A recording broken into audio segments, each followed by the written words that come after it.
Going on, guys? Welcome back to the channel. Alright, today we're working on the Nissan Skyline again. And we've been so busy, or I've been so busy, I almost forgot to start this video. Alright, so today, my agenda, we got some wheel spacers for the front wheels. Simply because the clearance between the brake caliper is minimal, so we got some wheel spacers just to give us a little more space there. I got a AEM wideband, some custom little gauge mounts.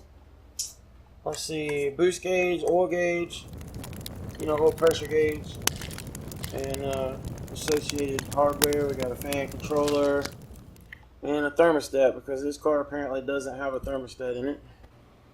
Other custom gauge mount, these are 3D printed, and this one goes where the ashtray once went. And these go in the center vents, which I think is pretty neat. Still got some slots for the air to come through. So we're going to go ahead and get this stuff going. And hopefully I can get all this stuff done this evening. We'll see what's going on. It's busy. So what's up, Brandon? And building this little harness for the boost gauge and the oil pressure gauge. It's coming out pretty clean. Oh, I see. That looks pretty nice. Come in there, man. Get in there with it. Oh man, look how clean it is. Look at that. For something that's 3D printed, that's actually a pretty good fit, man. I even got the little block. That's right. To cover up the on-off, the old on-off switch. And that's everything. right. That's pretty sweet. It came out pretty cool. Right. Got the boost line ran in there for the boost gauge. For the boost gauge. Redid the lines for the oh man, blow-off valve and all that. Okay. Got the wheel spacers on. Oh really? Yeah. I had to cut those rings out of them things because the hose were the wrong size. Look at that. Wow. So much. This is Barlow Machining and Fab. You got that right. Yeah. I closed that part of the shop now. Now it's this is going to be Barlow Automotive Electrician Specialist. Okay. That's the part of the shop we're in now. So that's interesting. You should see the other part of the shop. It's an engine rebuild shop. Yeah. We got a transmission rebuild shop. You just a jack of all trades. You can't see it all at one time, though. The camera can only go so far. That's right. Yeah. All right. That's what it is. So what's the next step you got going on with these gauges? Well, I'm running wires for the ground and the power and the lights. So basically I'm going to tie these two gauges together. Okay. And what I'm going to do is hook them to this monster cable. 4 conductor wire, and solder this stuff together, and then I'll wrap it up with some stuff, kind of make like a harness out of it instead of the typical. That's right. Make it look more professional. Mess that people leave in cars. Okay. And what's this tool you got over here? Well, that is a desoldering station. It's a desoldering station. So you don't just crimp your stuff together. You actually take the time to solder it all together, huh?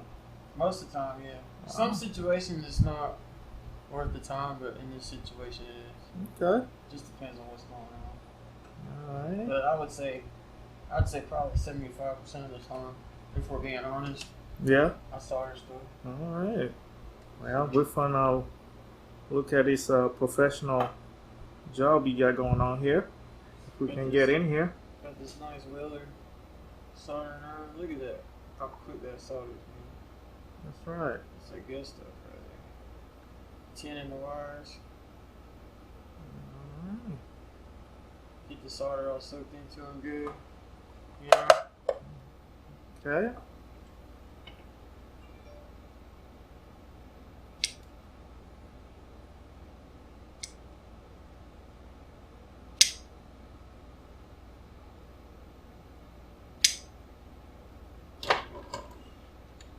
Do the same thing on this side. Alright.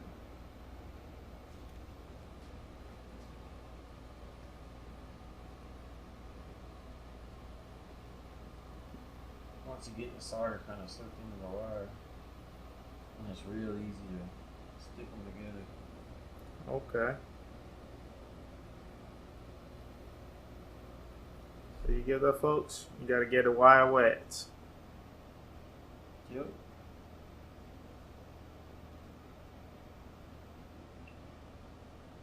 We'll take pretty much. We'll do these color to color as possible. I gotta put some heat shrink on here so we can seal them up. Awesome. Let's see. I never use this stuff, man. It's kind of rare that I'm soldering wires this small. I see. Man, we're almost do color to color. I think I'm just gonna go with black. It's easy. Okay. Even a little. I can use this. See how precisely the spark plug coated wire cutters are. Mm-hmm. Man, that's pretty good. That is pretty good. These are the Taylor spark plug tool, spark plug wire tool. Okay. They're on Summit for like $15. Oh, okay. And like the MSD ones are like $75. And they actually work really well. They pretty much do the same thing, huh? Yep. But yeah, we just slide these guys on here.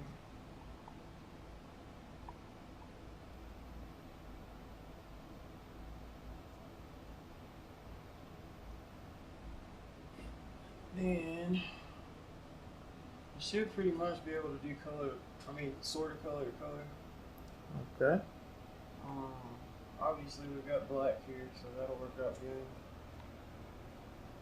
Just heat this stuff up.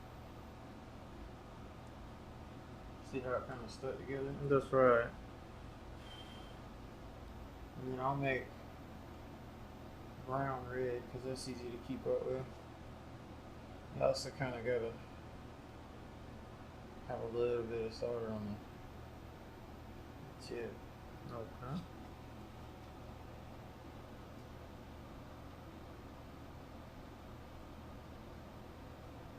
Get that one. And then I'll do white will be yellow. Okay. It's just easy for me to keep up with it. That's right. You know, I don't have to write it down and stuff just because it's how I pretty much always do it. So I know that brown is going to be the closest color to red. And so then the odd man out will just be the orange wire.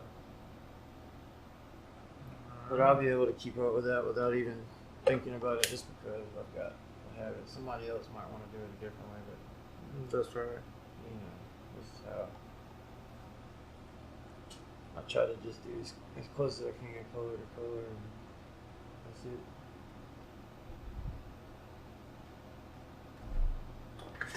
Nice.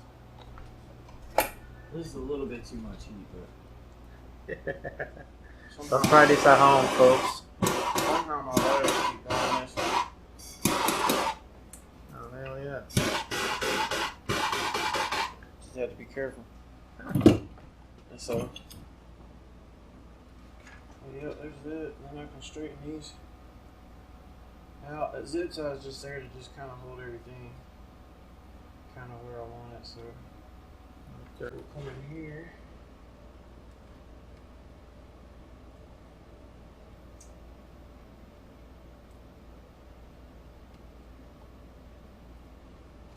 That'll definitely help a lot with all that protection, since it's gonna be right there with the AC and the heats and all that. Yeah.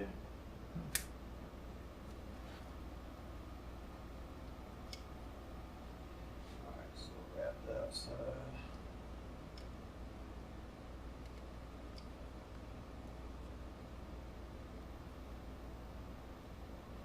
Actually, I meant to wrap that one. I could have wrapped it just a little bit more.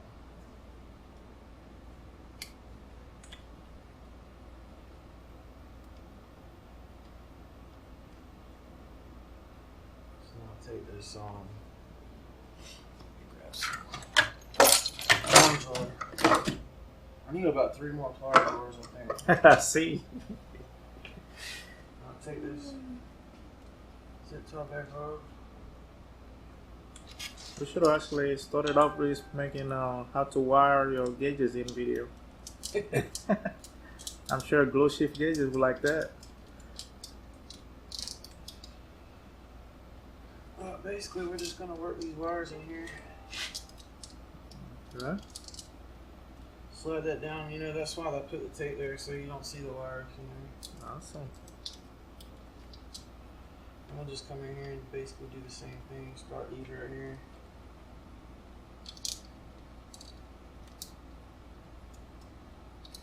Alright, so now we can test it.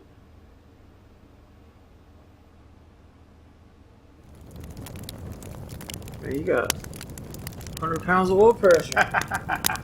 Without even starting it. I know, look at that. Man, that's alright.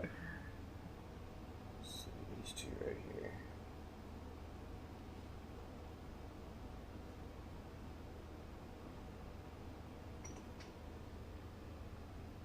Yep.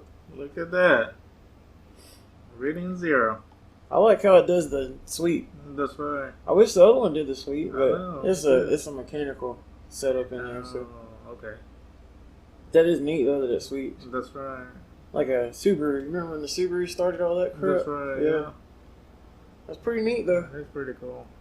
All we gotta do is slide this thing back in there and bundle these wires, and then all I gotta do is terminate this end down here, and Be good to go. yeah, that's it. Alright. Nice and clean. You know, aside from the messy cable. That happens. I have to stop all the time and do like what I call tool resets. That's right. But yeah, that's all it'll be. You know, Oh yeah. that's clean. That's clean right there. Way clean. I love how these gauges look, man. But that's just a nice setup. It I think sure you did a is. good job on that, picking that up. Thank you, Mr. Bow. Got the little sunshades on there. Yeah. Not bad at all. Yeah, I like it. Yeah, I do too. I don't know if you could have really come up with much of anything better than that. But yeah, that's nice. Look at this gauges Brandon just put in. Look at that. Right there in the factory space. We took the vent out and put this in there, and still remains our factory AC system. Look at that. And the AEM wideband gauge down there. Tell me that don't look factory. Look at that. Good job, Brandon. That looks good. Hell yeah, it sure does. I really like that selection of parts there, Tom. Oh yeah. It's a good test. Good test. Man, I'm glad you asked. I'm putting a fan controller in the fuse panel. Okay.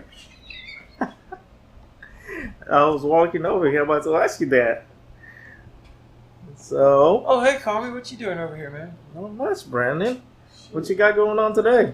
I'm putting a fan controller in the fuse panel here. Since Okay. these cars don't have a fan controller. All right. And so I figured, you know, why get a big bulky fan controller when I could just get one of these small ones and just use it to control the factory relay, right? That's right. So once it's all done, it's going to be under that cover and you're never going to see it. Oh man. How about that? That's wicked. And then if you need to adjust the temperature or whatever, you can just take the lid off of there and just adjust the temperature. I think once we get it set, you're not going to have to worry about it. So. Okay. All right. But yeah, I'm Nice. just working on getting this stuff tied in. We got the AC override wire, you know, so I'm going to tie it into the AC compressor relay. So when Okay. the AC compressor kicks on, it kicks the fans on. This is the power that powers the little controller, you know. All right. I'm about wrapped up on that. I'll just have to snap the cover back on the bottom and Be done, huh? bolt it back down. And then once I get done, dude, like you won't even know there's a fan controller. Man. You know what I mean? There's a lot Okay. of stuff going on in here, you know. That's right. So, Man, that's pretty sweet. let me get that going real quick. That's pretty This- sweet. Green wire is AC override, and it's going to this round. Let's see, yeah, this round looking wire right here. I already owned everything out a few minutes ago, so all I gotta do is tie it into that wire right there, and that'll turn the fans on with the AC. Okay. Pretty sweet. That is pretty sweet. It's a really nice car. Aside from whatever hack job, whoever had it before in Australia, they did a real hack job on the wiring. Jesus. But I'm gonna tell you something, man. Aside from the wiring, which is all straightened out now, everything that I found, like, is solid. This car is in amazing condition, dude. Okay. I mean, it's just absolutely amazing. I've been under it. You've been under it. Yeah. There's no rust. Everything's solid. There's no oil leaks. There's no oil leak. The block is dry. This is a Nissan. That's right. 1993, and it don't have no oil leaks. That's right. Yeah.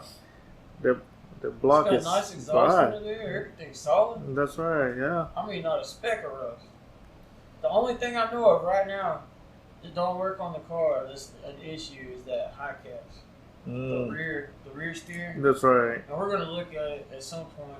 And we may be able to fix it or take the bulb out of the dash. One of the two. Yeah. Hey, Carmen. Yeah. What's up? Man, I thought I just wired in a fan control relay. You did. Where is it? It's in there. Hang on. Let me look. Yeah. Oh, there it is. Okay, I found it. Look at that. It's all hidden up in the fuse box. Like the way it's supposed to. You want to know what's crazy? I wired everything up, and we were pushing the AC button, couldn't get it to work, right? Yep. And the AC worked before. Yep. I mean, I've even used it once when I was test driving it. That's right. But it turned out that the AC compressor fuse was bad, because when we were trying to turn the AC on and off, it wasn't kicking the fans on. Yep. And I thought I wired something up wrong at first. I mean, really, come on. So I started testing everything. When I jumped it up, it came on. So I was like, okay. So I took the relay, stuck it in there, another relay, and it just started working. So the relay, the factory relay for the AC compressor was bad. It was bad. I mean, that's just crazy. And somehow the AC was still getting cold. We had to modify the spacers. Yep. To put on the wheels. Yeah. I had to modify the license plate just to bolt it on the car, man. I used to think I wanted a Nissan Skyline. Now I'm thinking maybe I might just, get something a little different. It's JDM, man. They gotta do everything different. I'm telling you. But this is all working great now. Oh yeah. We're gonna use the thermometer later to set the temperature just to make sure it kicks on at the right time. But we already tested the probe and tested the fan override. In fact, if you want, you can hit the AC switch and stuff. We can hear the fans kick on just for fun. This is the wire that's going to go in when we do the intake manifold and stuff. This wire is for the AC. I mean, not the AC, the oil pressure sensor. We went ahead and ran all that stuff so we don't have to get back into the gauges later. Alright, ignition on. Ignition on. AC on. Nice. AC off.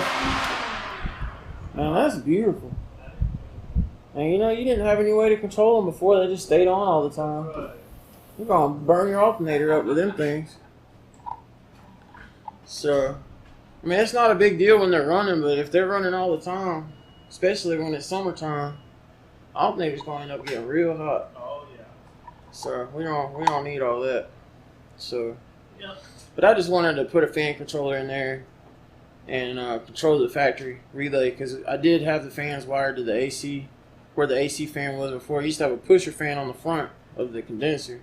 Yep. Took all that stuff out and I wired the fans to that, thinking that it was going to be temperature control, because Nissan Altimas and Sentras and stuff, they are. They are. You know? So, but on this car it's not. So, I just went ahead and got a controller wired in there, so now it works. It works like any factory electric fan. That's right. So, yep. That's the way we like it. Alright, we appreciate you guys watching. Oh yeah. So, stay tuned for more updates. Yeah. Well, we'll see y'all later. All Take right. it easy. Peace.